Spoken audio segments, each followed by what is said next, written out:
ন্যায় প্ৰক্ৰিয়াটো আচলতে আমি ন্যায়টো বিচাৰিছিলোঁ ন্যায়ালয়ৰ জৰিয়তে উইথ প্ৰপাৰ ল এণ্ড অৰ্ডাৰ।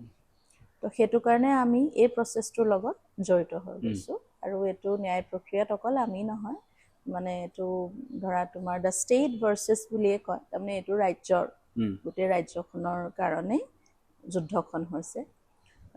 অসমৰ প্ৰতিজন নাগৰিক, প্ৰতিজন মানুহৰ ন্যায়ৰ যুদ্ধ বুলিয়ে মই ক'ম এইটো।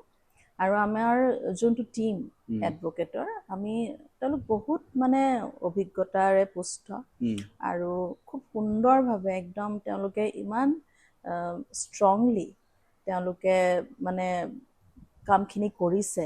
আমি সেইটোৰ কাৰণে আমি আশ্বস্ত হৈছোঁ তাৰমানে যে আমি এটা ভাল টীম পাইছোঁ এডভকেটৰ, যোনটোৱে আমাক এই ন্যায় প্ৰতিষ্ঠাত আমাক সহায় কৰিছে।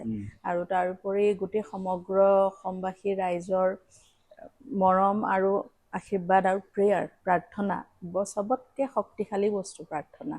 চ' সেইখিনি আমি ভাবিছোঁ অথলে নাযায়। গোটেই বস্তুখিনি মিলি আমি ভাবোঁ ন্যায় প্ৰতিষ্ঠা হ'ব আৰু হ'বই লাগিব।